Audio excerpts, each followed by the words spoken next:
परमात्मा से मिलन। साथ संगत जी, आशा करता हूँ निरंकार की कृपा से आप सभी अच्छे होंगे, स्वस्थ होंगे। आप जी के चरणों में बहुत ही सुंदर प्रेरणादायक कहानी विचार जिसका विषय है परमात्मा से मिलन। तो आइए साथ संगत जी जानते हैं इस कहानी के माध्यम से। साथ संगत जी, क्या आपने कभी सोचा है कि हम इस संसार में क्यों आए हैं? क्या केवल भौतिक सुख ही हमारे जीवन का उद्देश्य है, या फिर कोई ऐसा दिव्य लक्ष्य है जिसकी ओर हमें चलना चाहिए? यह कहानी एक ऐसे इंसान की है साथ संगत जी, जो आपने संसारिक जीवन से उबर कर एक दिन यह ठान लेता है कि अब और नहीं, अब मैं परमात्मा से मिलने चला। उसकी यह यात्रा केवल जंगलों, पहाड़ों और साधुओं तक नहीं सिमटती, बल्कि आत्मा के भीतर उतरकर उस परम शांति, उस परम मिलन की ओर ले जाती है, जिसे पाने की लालसा हर मानव के भीतर कहीं न कहीं होती है। सत्संगत जी, राजेश एक सफल व्यवसायी था। बड़े बंगले, महंगी गाड़ियाँ, सब कुछ था उसके पास, लेकिन उसके चेहरे पर मुस्कान नहीं थी। दिन भर की दौड़ भाग और रात को नींद न आना अब उसकी आदत बन गई थी। एक दिन वो अपने बगीचे में बैठा था, तभी एक फकीर वहाँ से गुजरा और मुस्कुराते हुए बोला, सुख तो सब ढूंढ रहे हैं, लेकिन शांति कोई नहीं ढूंढता। परमात्मा मिलना है तो पहले आत्मा को सुनो, आत्मा की सुनो। यह वाक्य जैसे उसके भीतर उतर गया। राजेश ने उसी समय निर्णय लिया, अब मैं परमात्मा से मिलने चला। राजेश सब कुछ छोड़कर निकल पड़ा। वो पहले हिमालय की ओर गया। वहाँ साधु मिले, किसी ने ध्यान सिखाया, किसी ने मौन, तो किसी ने तपस्या। लेकिन मन अभी भी बेचैन था। एक साधु ने कहा, परमात्मा बाहर नहीं भीतर है। जब भीतर उतरना सीख जाएगा तब मिलन संभव है। राजेश ने एक गुफा में रहकर ध्यान शुरू किया। कई हफ्तों तक उसने बोलना बंद कर दिया और श्वास पर ध्यान केंद्रित करने लगा। धीरे धीरे उसे अपनी असली पहचान का एहसास होने लगा। उसे लगा, मैं शरीर नहीं हूँ, मैं आत्मा हूँ, और आत्मा को उसकी जड़, उसके स्रोत परमात्मा से मिलना ही है। एक दिन ध्यान करते हुए उसे अपने परिवार, बेटे, धन और व्यापार की याद आई। मन डगमगाने लगा। तभी एक वृद्ध संत आए और बोले, जो त्याग नहीं सकता वो पा नहीं सकता। परमात्मा को पाने के लिए पहले माया के बंधनों को काटना पड़ेगा। राजेश ने फिर से अपने संकल्प को मजबूत किया और मोह को त्याग दिया। अब राजेश ने हर श्वास में भक्ति शुरू कर दी। हे प्रभु, तू ही मेरा सब कुछ है। अब तू ही मेरे जीवन का उद्देश्य है।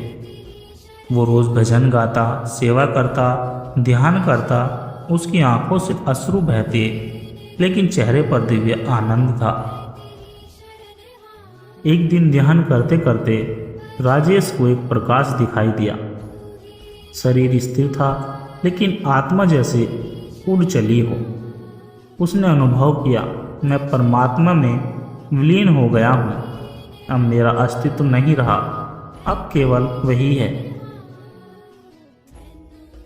वो परम क्षण जब आत्मा और परमात्मा एक हो जाते हैं, जब सीकर और शोगट में भेद नहीं रहता।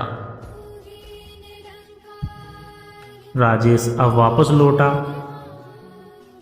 लेकिन वो अब राजेश नहीं रहा। वो अब एक माध्यम था, लोगों को परमात्मा से मिलाने वाला। उसकी आंखों में करुणा थी, चेहरे पर आनंद और शब्दों में सच्चाई। परमात्मा बाहर नहीं भीतर है। उन्हें पाने के लिए संसार नहीं, स्वयं को छोड़ना पड़ता है। ऐसा संगत जी, हर इंसान की जिंदगी में एक मोड़ जरूर आता है जब वह टूटता है, भावनात्मक रूप से, आर्थिक रूप से या सामाजिक रूप से। सवाल यह नहीं है कि ठोकरें क्यों लगी, सवाल यह है कि उन ठोकरों ने तुम्हें किस ओर मोड़ा। क्या अब भी तुम केवल दुनिया से ही उम्मीद रखोगे, या अब उस दरवाजे की ओर चलोगे जहाँ सच्चा सहारा परमात्मा तुम्हें बुला रहा है। साथ संगत जी, यह कहानी एक ऐसे व्यक्ति की है जिसने जीवन की हर चोट, हर हार, हर तिरस्कार को झेला, लेकिन अंत में परमात्मा से मिलने की राह पकड़ ही ली। मनोज एक आम इंसान था। नौकरी, परिवार, सपने, पर एक एक करके सब टूटने लगा। नौकरी चली गई, व्यापार में घाटा हुआ, पत्नी बीमार हुई, दोस्तों की बेरुखी, हर ओर से ठोकरे ही ठोकरे। सत्संगत जी वो अकेला हो गया। एक दिन अपने आप से सवाल किया कि मैंने किसी का क्या बिगाड़ा था, और सोचते सोचते उसकी आंखें भर आई। एक शाम मनोज मंदिर की सीढ़ियों पर बैठा था। अंदर आरती हो रही थी, लेकिन वो अंदर नहीं जा रहा था। एक वृद्ध पुजारी ने पूछा, बेटा अंदर क्यों नहीं आते? मनोज ने कहा, मैं मंदिर के लायक नहीं रहा बाबा, जिंदगी में बहुत कुछ खो दिया है। पुजारी ने मुस्कुराकर कहा, जिन्होंने सब खो दिया हो वही तो सबसे ज़्यादा भगवान के करीब होते हैं। सत्संगत जी, उस रात मनोज पहली बार रोया, अपने लिए नहीं बल्कि अपने प्रभु को याद करके। हे भगवान, तू है भी या नहीं?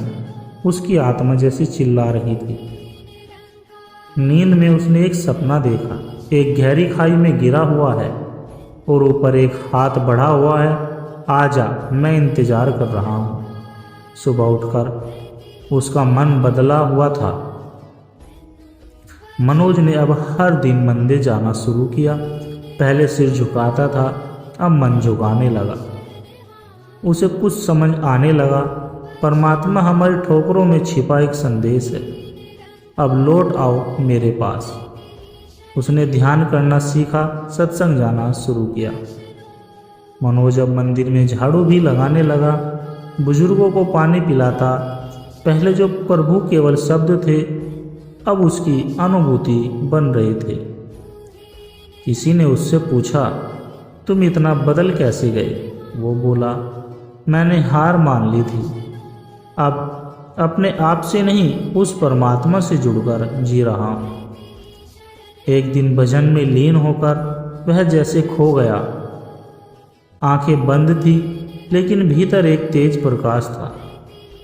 मन में आवाज़ आई, मैं सदा तेरे साथ था, पर तू ही मुझे बाहर ढूंढ रहा था।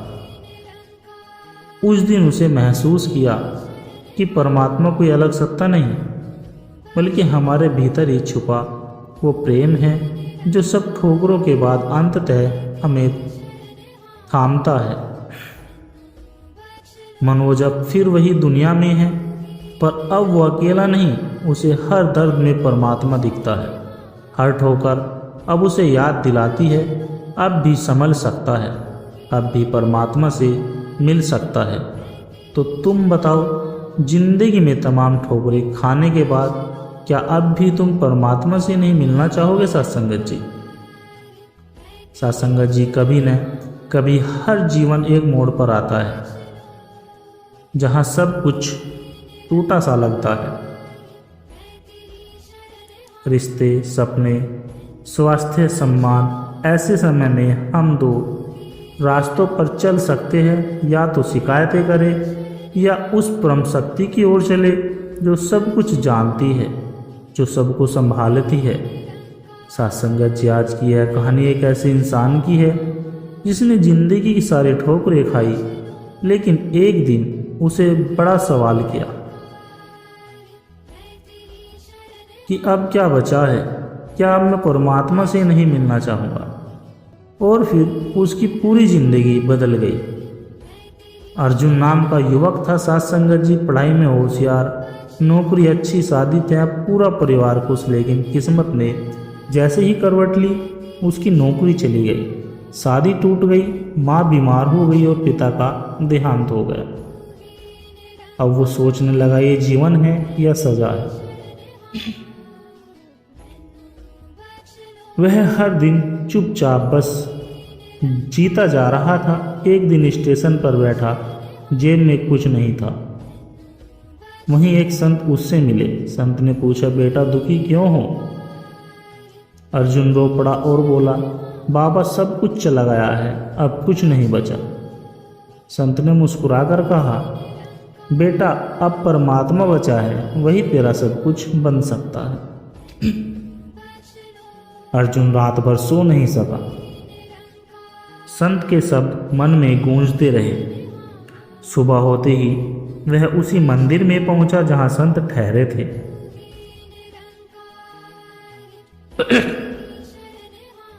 संत ने कहा, अब खुद को खोज, तेरा दुख तुझे तोड़ने नहीं मोड़ने आया है, और वह भी ईश्वर की ओर।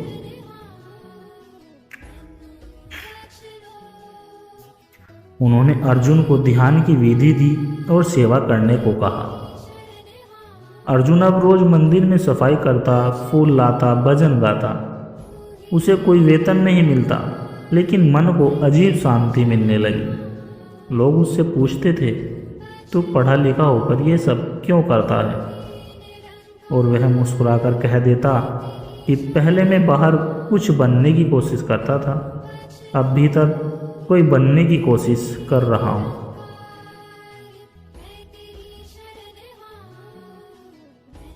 एक दिन अर्जुन ध्यान में बैठा था।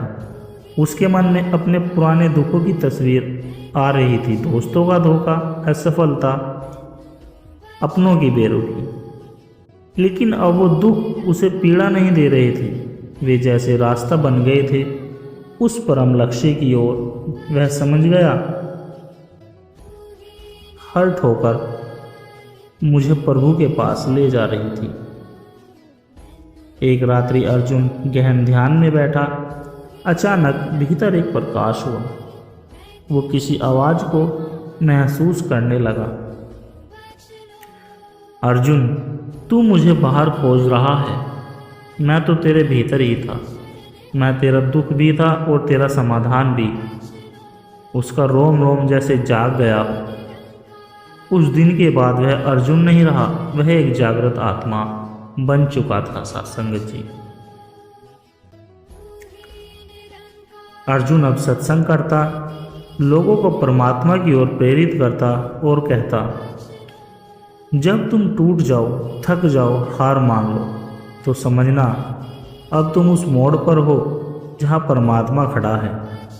बस एक कदम उसकी ओर बढ़ा दो, वहाँ बाहें खोलकर खड़ा है तुम्हारे लिए। लोग उसकी बातें सुनते और रोते, क्योंकि वो अब सिर्फ बोलता नहीं था, जीता था उस अनुभव को।